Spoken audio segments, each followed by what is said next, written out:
Spirits that linger beyond the veil, we call to you tonight. Guide our hands. It's working. Let's do this, homies. Let's summon some big booby goth baddies.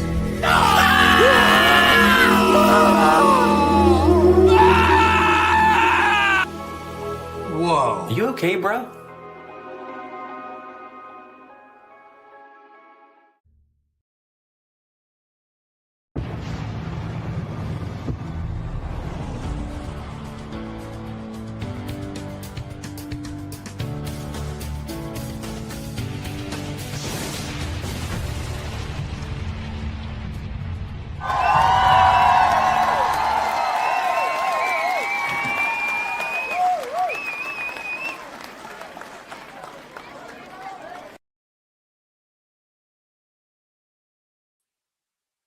What's up, guys? Happy Saturday. It's the Moral Compass, the Fulfillment King, comic book writer, Mark Polton. And today we're supposed to have a special guest with us, Sean Salty, to talk about his book, People's Republic, Blue Flame. Hopefully he remembered we are streaming today. If not, it'll be a short stream. We got the chat with us today. First in the chat, as always, our guy,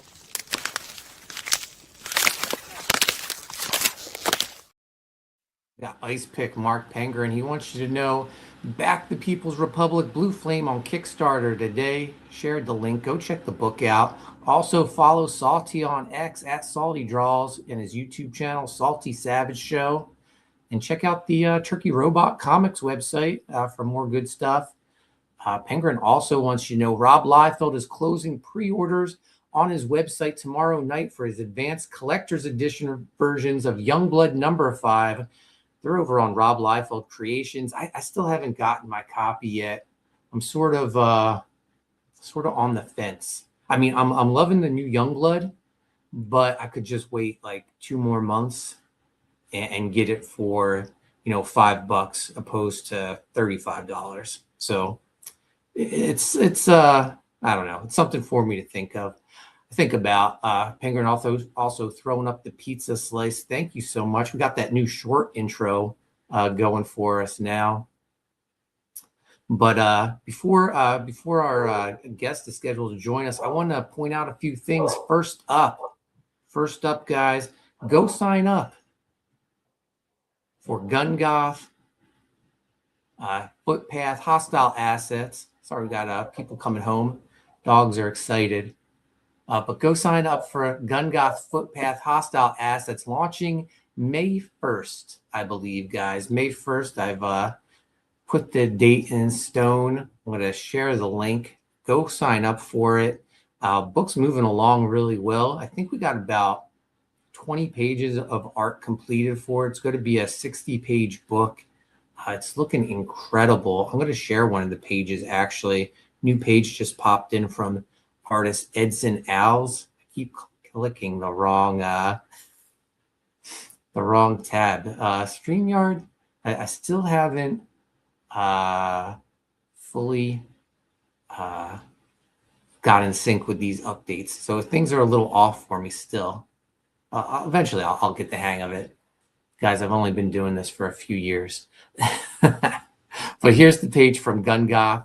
Man, the book is looking awesome. If you're a fan of, those great crossover comics from the 90s, Killer Instincts, The Kindred, Gun Goth Footpath is going to be right up your alley. There's Gun Goth right there, firing some shots. Look at this creature in the background. Edson killed it with the design on this guy. I love it. And even these soldiers, man, they're all teched up. They got those... man, I don't know what's it called. I know, like, back in the day, people joked they looked like Olive Garden breadsticks. Those like communicators on the side of their heads. A lot of the Youngblood characters had them. But I love the look. I love the teched up look of the 90s. But this book is looking incredible. Go sign up, guys. You won't be disappointed. Also, I want to share. You guys might not know about this one. This is a little secret launch we're about to do, probably sometime in the next week or so. But over on Fund My Comic, guys, Ride in Pain Book 2. It's recently added. It's not live yet. Chris Graves and I will be doing a stream when it goes live. Lots to talk about in the Ride in Pain universe, the future of the book, big things going on for that. The book is all the artwork is done. It's being colored, and then it's going to go over to Dexter Weeks for the letters. New to the campaign, we got some new covers. We got a new Chris Graves cover, but we also have this new cover from Brian Denham. If you're a fan of 90s comics, you might know Brian from Violator versus Bad Rock. His very first book he ever worked on just so happened to be written by Alan Moore. But he homaged himself with this cover. This is homage taken from some Violator Bad Rock promotional artwork. It was the poster, but he swapped out the Violator for Azazel, and then Bad Rock with Pain from Writhe in Pain, colored by Anthony George. It's just gorgeous looking. And this is one of the new covers we're adding. If you missed out on like the Maitland cover or the original Chris Graves cover and the black and white editions, they'll be available as well in this campaign. We were originally over on Indiegogo, but with the Indiegogo upgrade, in air quotes, they shut down our campaign.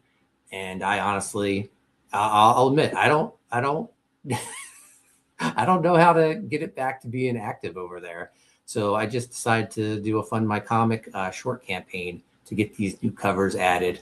So be on the lookout for that in the next week or so, I would say. So coming at you real quick. And I think that's everything I wanted to share. I got one more thing, but let's bring our guest on. He's with us now. Guys, let's welcome Salty to the show. What's up, man? What's up? You remembered. I was a little worried you weren't going to show up. Oh, sorry. No, yeah, Saturday's always dodgy because it's like, how many beers have I had? None yet. But soon after the show, many beers. Nice. One more thing I wanted to bring up before we dive into People's Republic and Silence Do Good and everything going on with you. This is my 20th anniversary, Salty in Comics. Oh, no way. Yeah, I just realized that my very first book came out this 20 years ago. Today? And that was, well, not today. Probably it should have been this month. Coney Waves #1 came out. Oh, wow. And originally it was supposed to ship March 2006. I forget which week, but Diamond back then, big shocker, they didn't care about the indies. So our book was just sitting in their warehouse for 2 months. Yeah. Until they finally decided to release it. And they decided to release it the same week Civil War #1 came out. DC 52, that weekly series, man. That #1 came out. So we were just completely buried. I managed to survive 20 years though in the industry. So it didn't hurt me that much, I guess. But Diamond did you dirty, as they're now doing everyone dirty. Yeah, man. Yeah, it's a nightmare over there. But just being an indie guy, I never had any great experiences with Diamond. Yeah. Well, I don't think anyone ever has great experiences with monopolies. Yeah. Monopolies are bad, and we should not have them, but we do. We have lots of monopolies now. Man, early on in my career, going to Baltimore Comic-Con, I'd pay to get a table. I'd set up. I only had like Coney Waves #1, and this Diamond guy would walk around, and he would just like take our stuff, like it was owed to him because he worked to Diamond, and he carried our stuff. Finally, like I was young, I didn't speak up. One of my friends said, "Hey, you paying for that?" He's all, "No, this is your tribute." Yeah, basically that's what he expected, just to take, and he didn't do it just to us. He did it to everyone. But man, 20 years ago, Coney Waves #1 came out. Was supposed to come out. I guess officially it'll be 20 years in May. Okay. because Civil War came out May 3rd, as did Coney Waves #1. You could say my indie comic came out on the same day as one of the biggest Oh, I comics of all remember time. one of the little comic websites. They had Coney Waves as their pick of the week, which I bragged about forever that first year that I was making comic books, because we went up against Civil War, and someone liked Coney Waves more than Civil War. So I hung my hat on that a lot. We got Civil We got War wasn't Agent that Cub in the good. house. What's going on, Agent Cub? We also got Sheldon Martin in the house. He says, "Dirty diamond deeds done dirt cheap." Indeed. Yeah. I am one of the few probably that just doesn't like Civil War all that much. Yeah.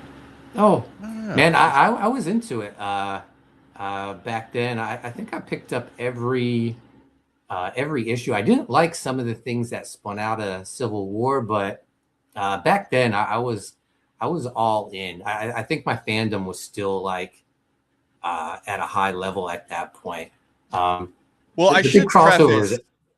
I should preface at the time I was like, "Oh, I'm really into this." But then Yeah. later when you sit down and you read it all together once as one, just like in the trade, um yeah, it doesn't land. I don't know. I guess it's the fatiguing of the that whole genre of deconstructionalism. Is just like so reading it later. Not a fan. Yeah. So were you, you talk about, collecting Civil War and reading it. How long were you a comic fan before you got into making comics? Man. So I was really, really into comics when I was a kid. Yeah. Like a small child. My favorite was, I think, still like the inner child in me is my favorite. Is just it's right here because I always use it to inspire me. McFarlane on Nice. Spider-Man, Amazing Spider-Man, and then Spider-Man later. But I was a really big fan of the 90s because that's when I was a child, a small kid, and was really into comics, like collecting comics, reading comics. I'd always get two, of everything so that I could collect because I love the art, but then I wanted to read them. And then, you kind of life happens. You get a job in advertising like you do, and then work your way up in advertising and then get to market, comic book movies, which was fun for me in my career, being able to work on movies like Deadpool and Civil War, Captain America Civil War. And then it was always there in the back of my mind, like, what if I had done this? What if I had done that? What if I had pursued comics? Because I love storytelling. And so when I made enough money to leave Los Angeles and move into the middle of nowhere and work part-time, because I don't have to have a full-time job anymore because I worked so hard in Hollywood, I was like, it's time. It's time to make my own comic. Now, was that first comic Silence Do Good? That first comic was Silence Do Good. Yeah. Yeah. And was that something you were kicking around for a while? Like a high school character, or It was something I had been kicking around. Yeah, I came up with Silence Do Good probably over 15 years ago now. It started off actually as an animated show that I was doing with someone that I used to work with at Disney, and we had actually gotten it picked up with a small studio in Hollywood, and we're developing it as an animated program. But that studio went out of business, ran out of money. So, and we had just gotten the show canceled with a major Hollywood studio because one of the producers had a video leaked of their Christian faith and politics, and we got the call from the studio literally the next day. Yeah, we're gonna pull the plug. It's just not working out. We knew why, getting canceled, and I was just like done trying to get a show picked up, in studio life in Hollywood. So I was just like, what I want to tell this story. So it was like, yeah, I'm just gonna do a comic book because I can draw halfway decent. I'm a good writer. I'm just gonna do it on my own by myself. And so thus started the adventure 15 years ago of trying to get this figured out and made as a comic. And it took me a while because I was still working, and I was working a lot. Creative director, you end up working like 50, 60 hours a week. And so just maybe getting a page done a month, if that. Slowly but surely was able to do good off the ground, and 3 issues now, which is a lot of fun and cool. And I'm happy, and I'm proud of it, and I'm really, really excited as we work on issue 4, 5, and 6. Nice. I feel like you and I sort of have a similar uh, beginnings in comics. For me, before I started making comics, I optioned a screenplay, Oh, wow. a teen comedy called "Give Me Back My Stuff," and I thought I was going to be like the next Kevin Smith. I optioned it to this producer.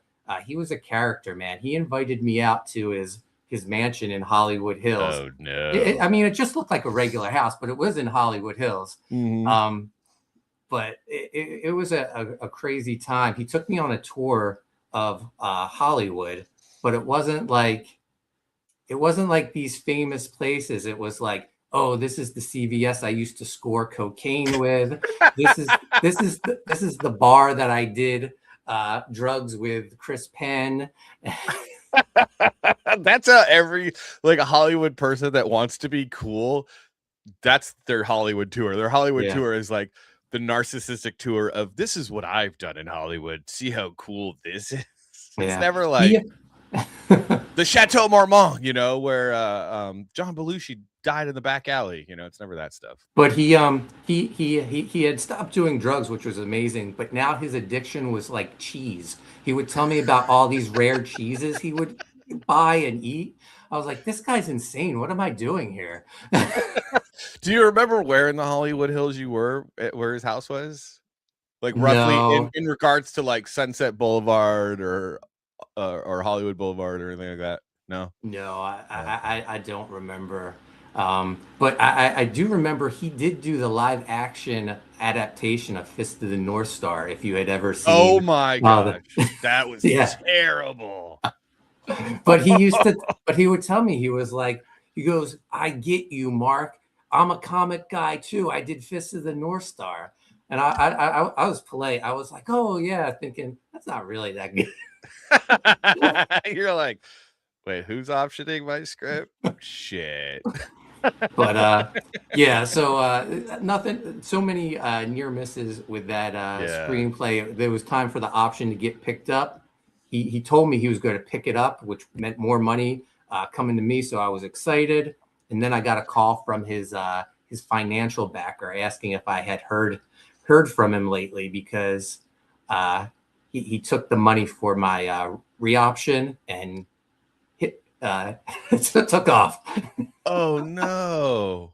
Yeah. Oh. So much like you, I was a little disillusioned, and I was like, what am I doing? I love comics way more than movies. Yeah. And my best friend happened to be an artist at the University of Arts. I was like, let's make comic books. And from that, Coney Waves was born. So nice. What years was that? So that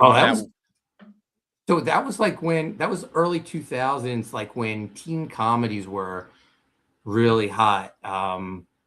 So yeah, it was optioned like 2001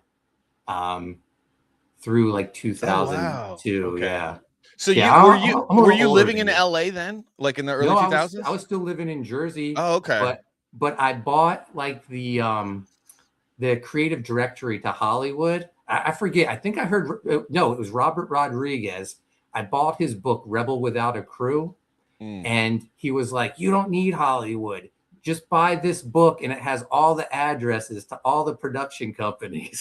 So I emailed every company in that book.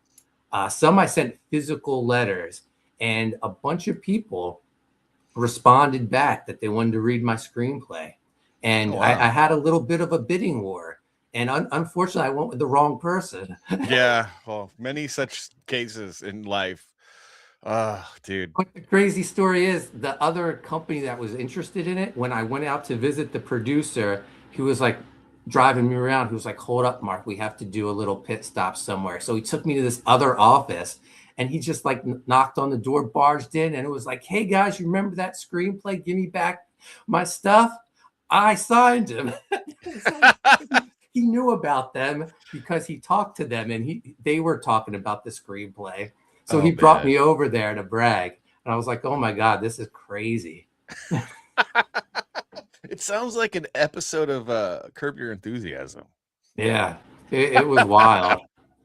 Sheldon says, stay away from the rare cheese producer. Definitely. Yeah, stay away from most producers, man, dude. Fist of the North Star live action was rough. Yeah. I did like the star of it, Gary Daniels. He made a lot of straight to video action movies in that time period, though. But anyway, enough about our early trials and tribulations. Let's talk some indie comics that we're making. Comics? So you released Silence Do Good. You funded it. It got made. Yeah. How was that experience for you? It's been fantastic, really. I mean, I don't know. It's hard to put into words like how excited I was that we funded so well for me being a no-name and not really knowing the landscape. Like I just went into it not knowing anything, really blind, made so many mistakes. But at the end of it, I came away with something I'm really proud of. And that's just a really cool feeling, you know, like, and it's that to hear like some of the reviews, which obviously, you know, there's always going to be a little bit of criticism, which I think is really, really important and helping me a lot, especially because I'll take those comments and put it into the next one. But the fact that it's being so well received and people just seem to genuinely like it and like the characters and the story and where it's going, it just feels good, man. You know, it's cool. And I'm having fun. This is the most fun I've ever had in like my career professionally. Like I wake up and I can't wait to get to work. And then when I still have clients and I run a small business with my wife. And like you'll be like, oh, I got to work on client work today. But then like, but tomorrow, if I get this done, I get to, you know, so I'm just it's the most fun I've had in my career. I just love it. I'm loving life right now, and I am having a blast making issue 4. I'm actually working on issue 4, 5, and 6 kind of at the same time because it's one big story arc, and I like to work on the story arc so that everything flows really, really well. And so I'm just having so much freaking fun, man. Now you shared a link with me. Is this a second chance campaign for Silence Do Good? So I've been just kind of we're in the process of getting our own store. So in the meantime, I've just been using like Fund My Comic as my store. We ran an Indiegogo. So we've run a few campaigns. We had the original launch campaign, and then we did a second chance campaign. And this is now just kind of like, we're just using this as a store. Yeah. And then right now we have a really cool thing going on for people that are a bit hesitant because we're new, and you know, we like definitely, again, no name, you know, it's not like I've been in comics for a long time. So, but we got this cool opportunity where our printer kind of messed up and they didn't send a physical proof for our foil cover. So for foil covers and things like that, I always want a physical proof because I got to see it first, got to make sure that everything's working. And they didn't send the physical proof. They sent the entire order. So, and it was not right. It was not approved. So I was like, yeah, this was messed up. And they were like, you know what? That's our bad. We're sorry. We'll fix it on our end, but go ahead and keep those books because, you know, there's not anything we can do about it. And so they just let us have them. So now we're going to pass that on to everybody and just, you know, we're selling $10 misprints for 3 issues of the trade that's foil cover. It's really nice and pretty. And the mistakes are very simple. Up here, the registration on the title, not right. That's off and that had to be fixed. And then there's one page on the internals. And all it was I left Eric Weathers' wonderful template on. Oh. I can't see it because my camera's not focused. But basically you have some of the template, the Photoshop template that I left on Eric Weathers has a really great template. Everyone should get it on Gumroad. But I left it on that page, so you'll see the blue, crop marks and everything like that. Those are the two mistakes. So we're selling that nice big thick book.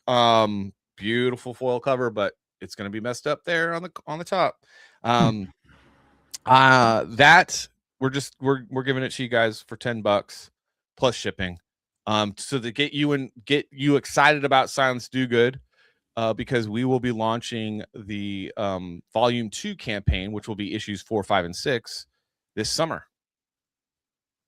Awesome. And then that has a 6-page preview of People's Republic, which is a book that we're working on trying to get out, that you're the editor on. Yeah. And so I've been working with Mark on this story called People's Republic, which is really, really cool. And you'll get a 6-page preview of that, so you get to see that, and hopefully we can get this out sooner than later. So this is kind of one of those projects where we're just kind of working on it, seeing how far we can get with it, and that's been cool. Mark's been great.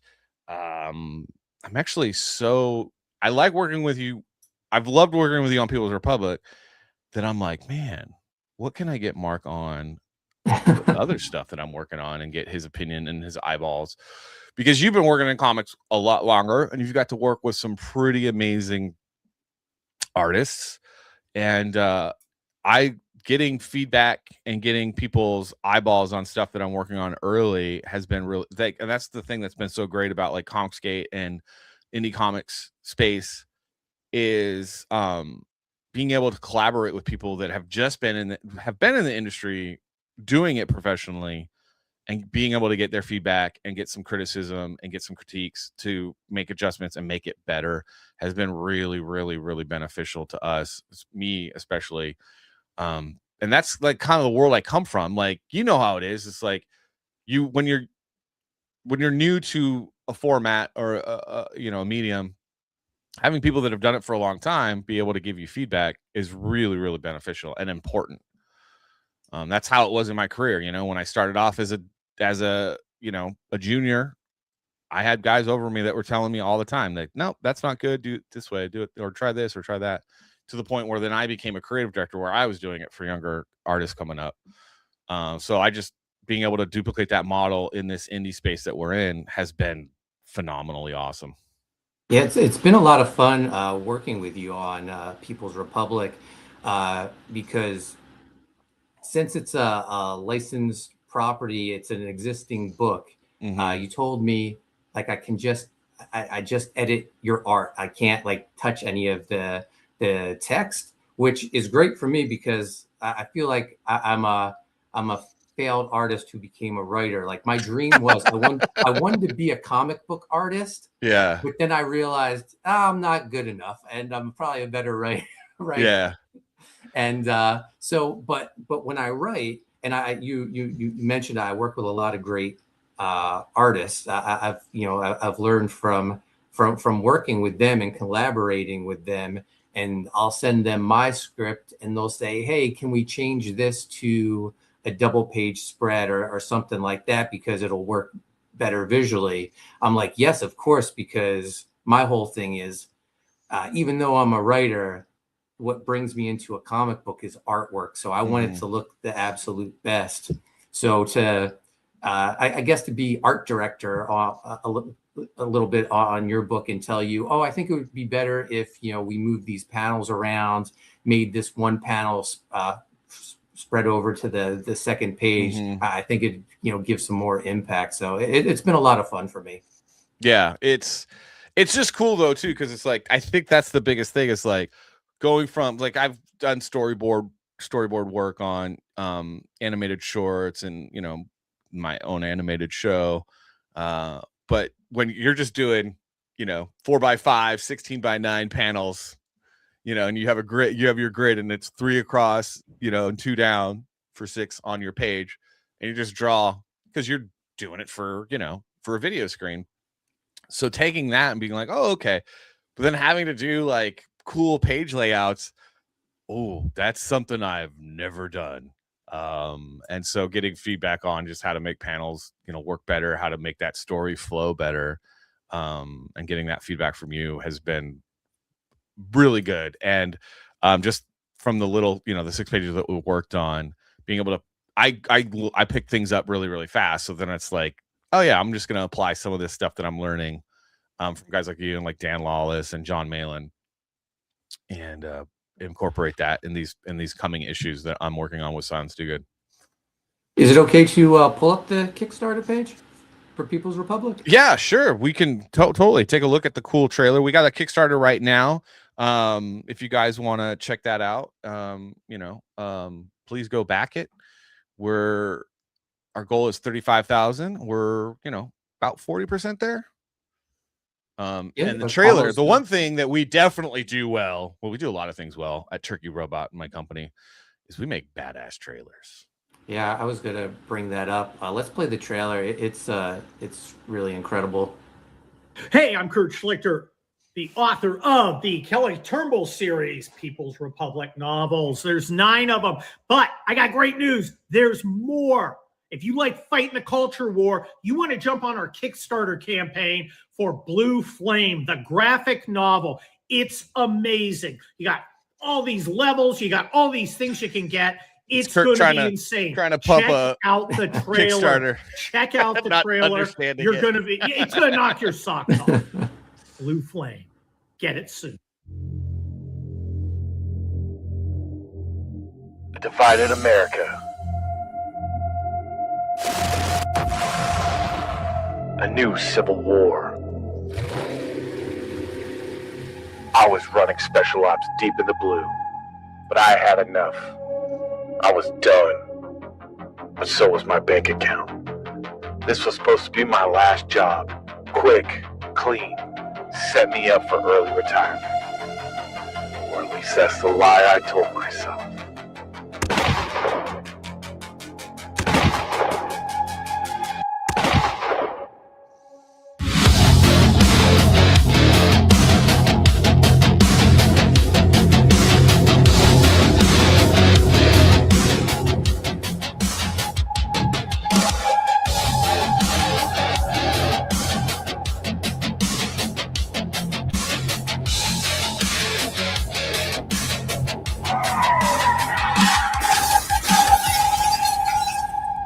I should have seen it coming.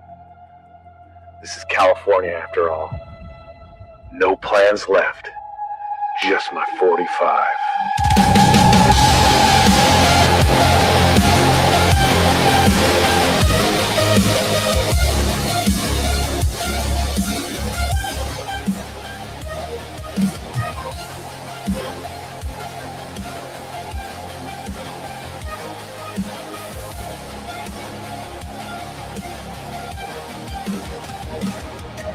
All it takes is a small spark. The fire never goes out.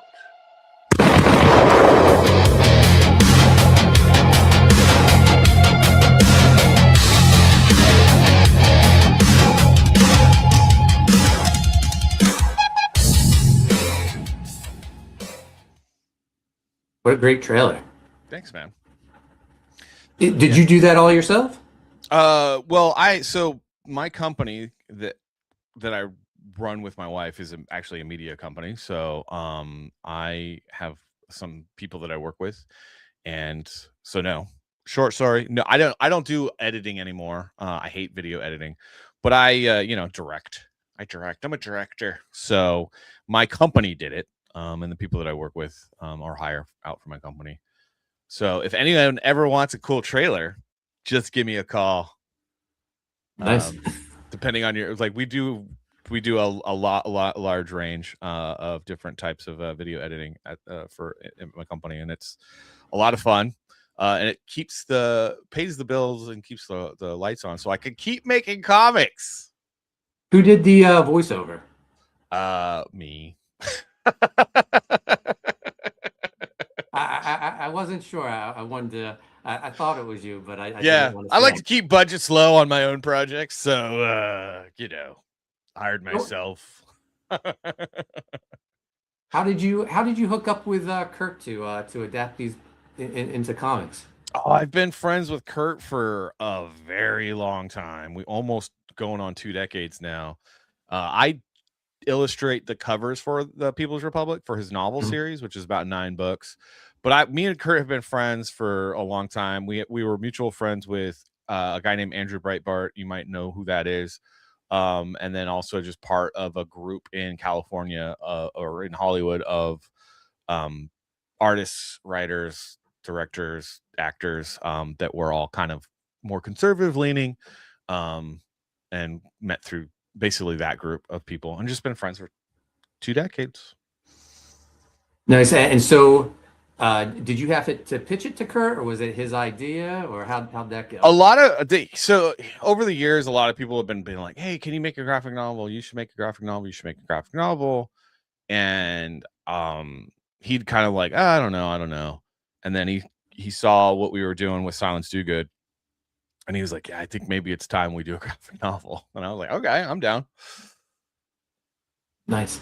Now you got some really great covers. We're looking at John Malin's cover right here.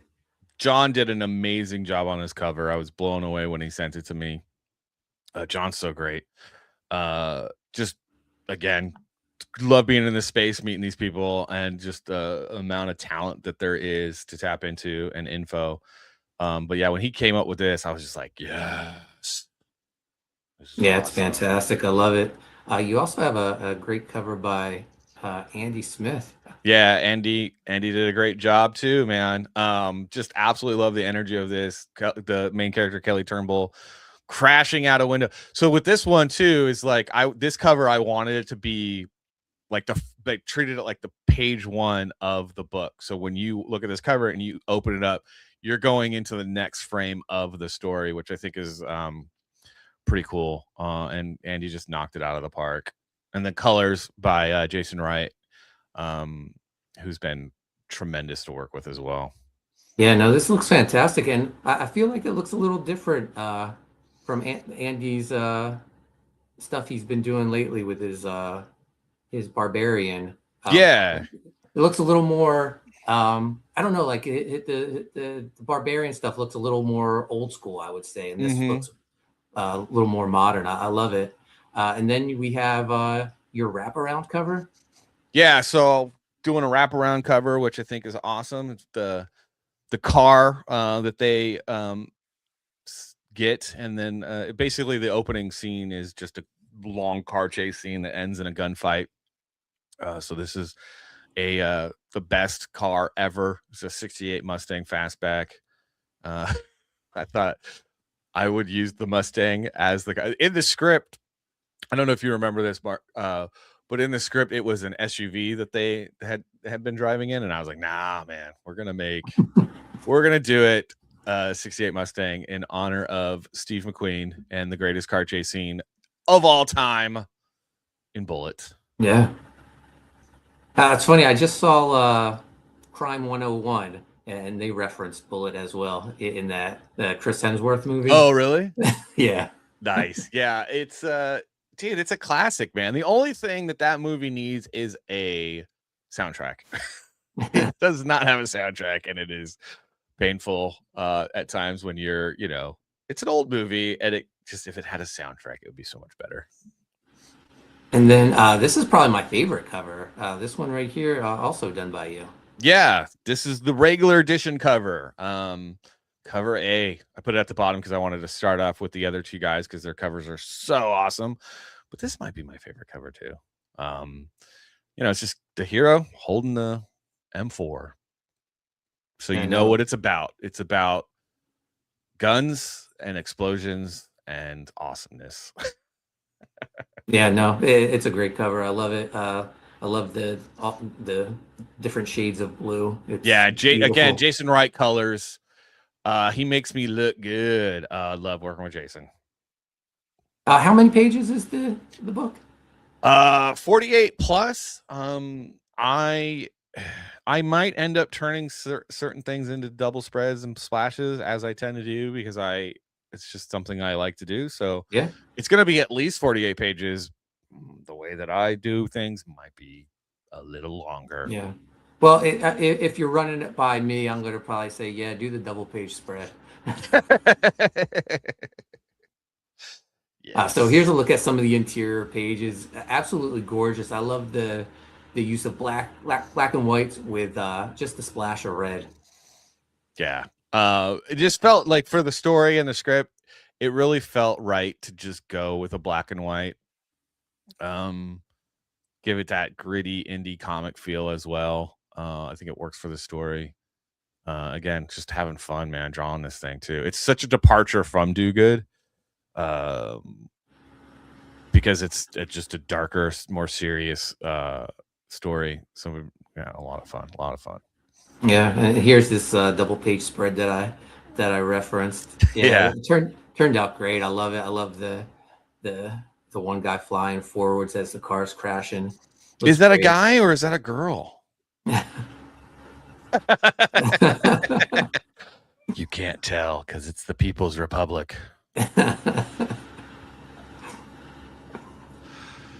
Yeah, so beautiful artwork, man. You did a great job on this. Thank you. This is probably my homage to Frank Miller. If you could probably see the inspiration from taking inspiration from a lot of like my favorite comic book artists and what they were doing. What I fell in love with. And I like to take inspiration from as many sources as possible and try to find my own voice in that. Does that make sense? Yeah. But I mean, that's just straight up Frank Miller right there. What's been Kurt's reaction to see his his pages come to life? Oh, he's blown away, man. He's just like, dude. He's just loving everything. It's actually been really easy because it's like I send stuff over to him and he's just like, yes. I haven't gotten any like change this. It's just been like, yes, I love this. So which I like to hear because I hate changes. And you have you got a limited holochrome. Yeah, we got a little bit of a limited holochrome. This is a kind of like in the story of the People's Republic. So the People's Republic is basically a story about a dystopian future America where America's in a civil war and that civil war has gone hot and it's red states versus blue states. And then Kelly Turnbull does special operation. He's like he's a retired colonel, Army Ranger, and he does special operations kind of like as a mercenary for gun for hire private contractor, and he does these special operations in California, the People's Republic, to try to liberate the state from the totalitarian regime that has taken it over. But also the red states are kind of dystopian too. It's not like idyllic and it's a bit ridiculous, and it's kind of like a bit of the pendulum swing on the other side. And there's things like, Dallas is now the capital, and there's a statue of Trump in the middle of Dealey Plaza where JFK was assassinated. And that's kind of like we're giving a little insight on the cover to that. And this was colored by Brett R. Smith, who also did a great job. You also have a limited hardcover edition. Yeah, so we're doing a hardcover that's going to have a bunch of extra pages, a lot of the behind the scenes with a lot of sketch art, backstory.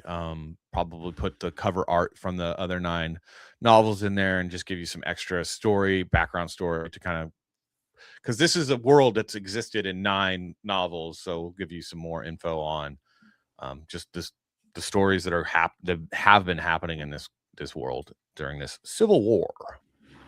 And when are you looking to have this completed, if you're able to get it funded? If we're able to get it funded, we're hoping to have it done by Christmas. But it just depends. Like the more money that we're able to raise, the faster it gets done. The less money, the slower it'll happen. But we'll make sure to keep people abreast of all the info.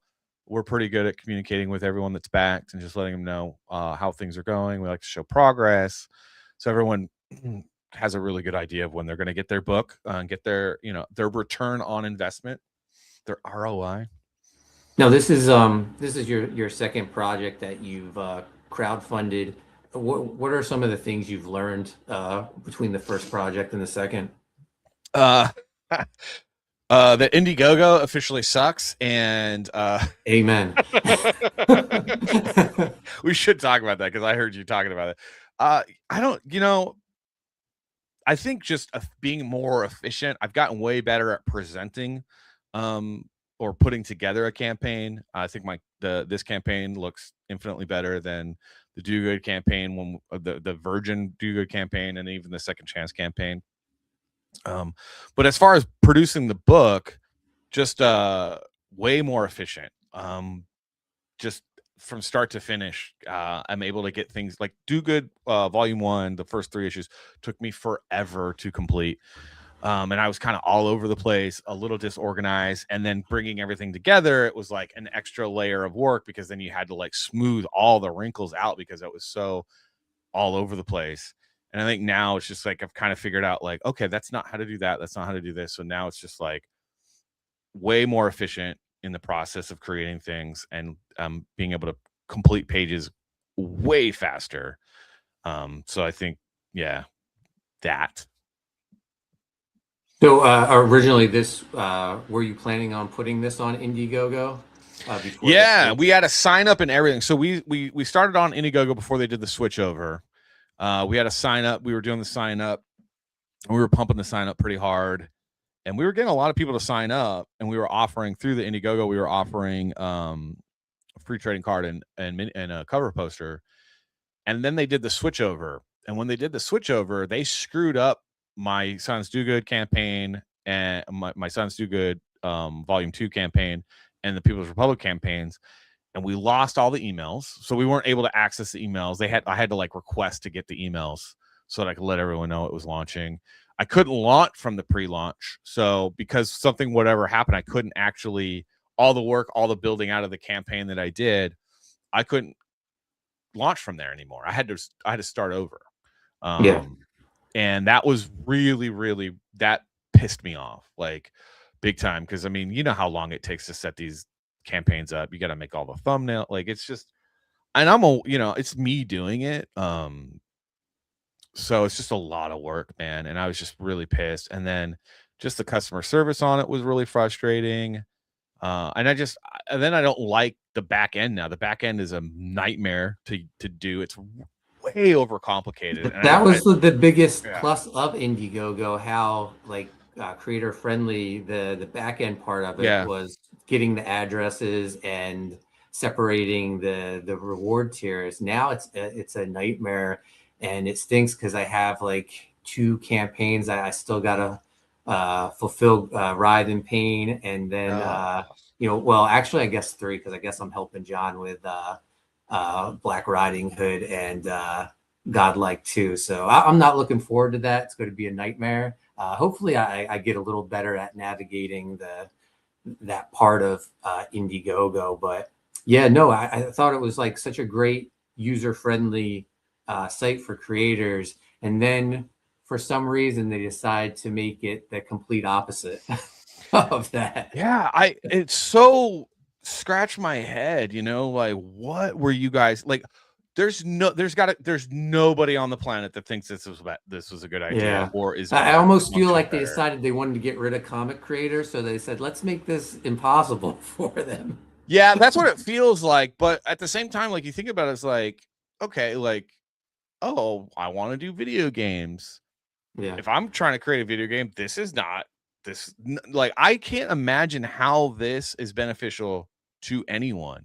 No. Trying to crowdfund. So, I mean, while it seems like, because we're in our little bubble, it's just incompetence, man. It's what it is. It's just a corporation that bought out another corporation, and corporations are, like people. They can be giant assholes and have giant egos, and they're like, we just think our system's better. Because they wanted to replace Indiegogo ultimately, because it was basically, they bought them out, and it's like, well, we have our infrastructure.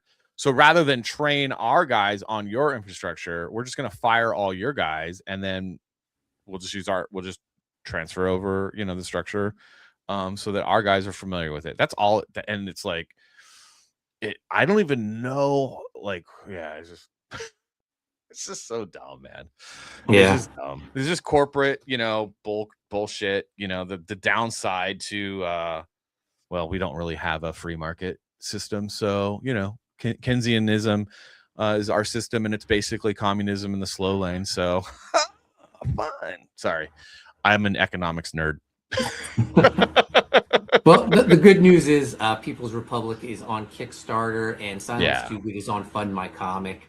Two sites much easier to navigate at this point. Yes. We just need Fund My Comic to do add-ons. Yeah. Please do add-ons. We really No. need add-ons. No, I was one of their first campaigns, and that was like one of my requests. So still waiting on it, but Yeah. it is a good alternative out is. there for us. Let's go through your reward tiers real quick.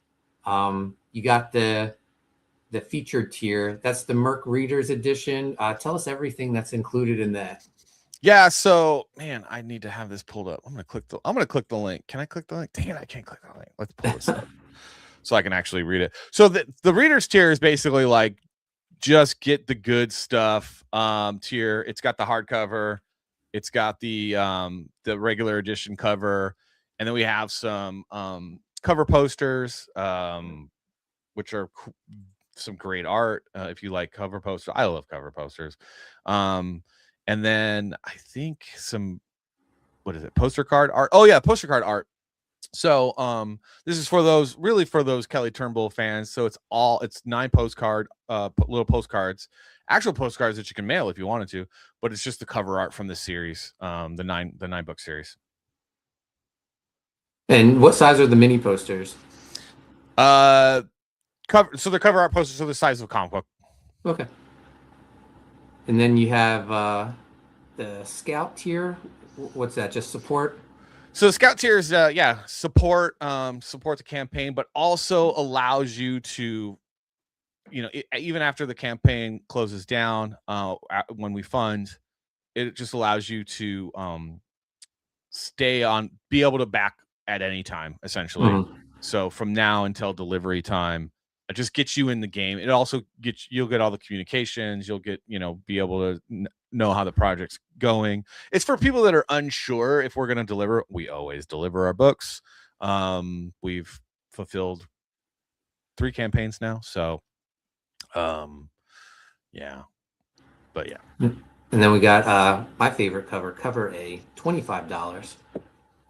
Yeah. So we got the cover tiers. Obviously, you just get your favorite cover. John Malin cover again, which is awesome. Andy Smith, and then the wraparound cover, which is also really cool. And then we get the holochrome for $47. There's a reason why it's $47. It also will have some extra stuff in the bag. It's not just it's a little bit more premium, a little bit better. You get some extra, and then a cool hologram cover. And then you got all 4 covers for $95. Yep. All 4. So a little bit of a deal there, because if you are bad at math like me, I'll let you know it's $5 off. And then the limited hardcover edition, $95 as well. Yeah. And that's going to be a really nice printed hardcover. It's not just going to be, it's going to be nice. It's going to be very nice. We're getting, that's why it's so expensive, is because it's going to be very pretty. And then you got the special ops tier. Tell us about this.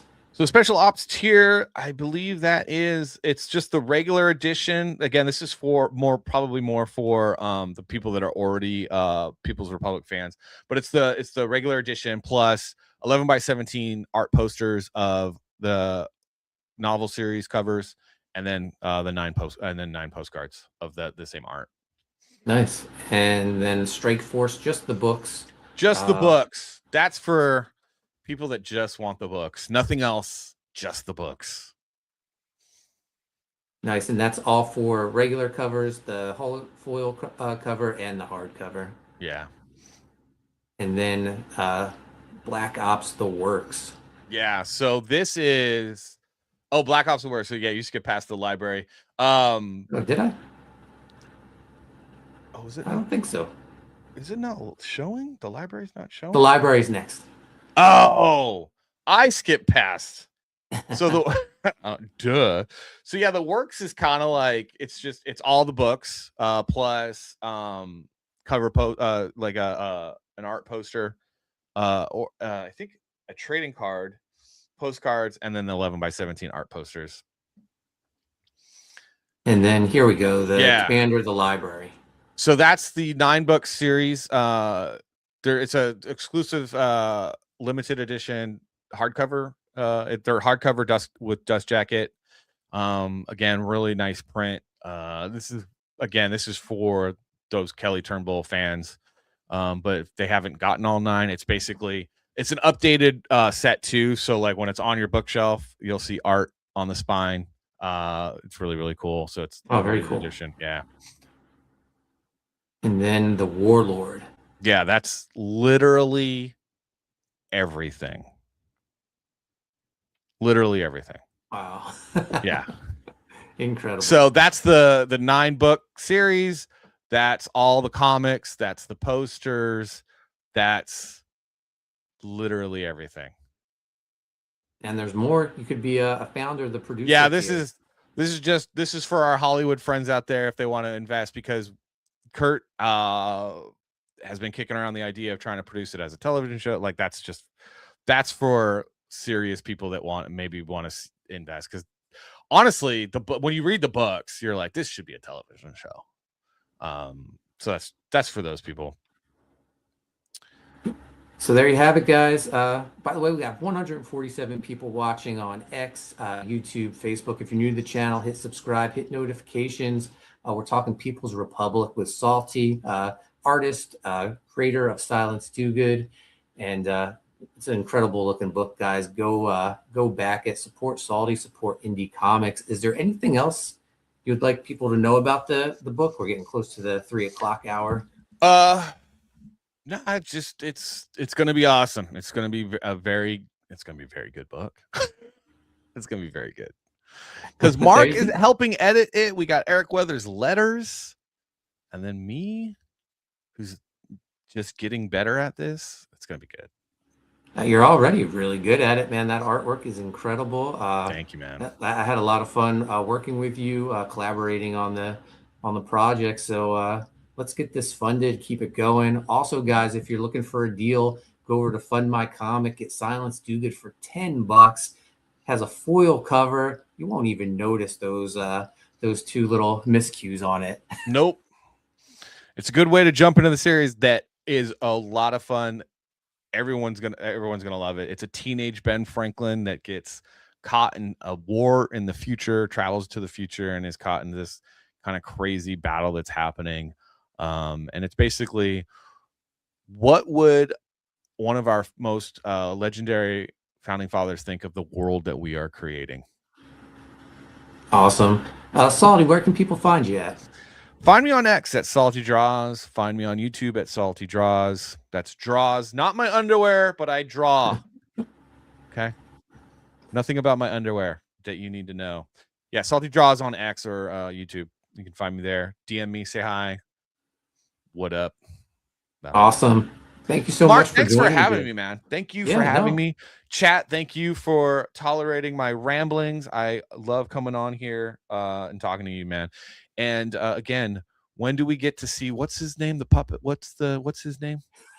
Little Body. I think Little Body retired. Oh no. I love Little Body.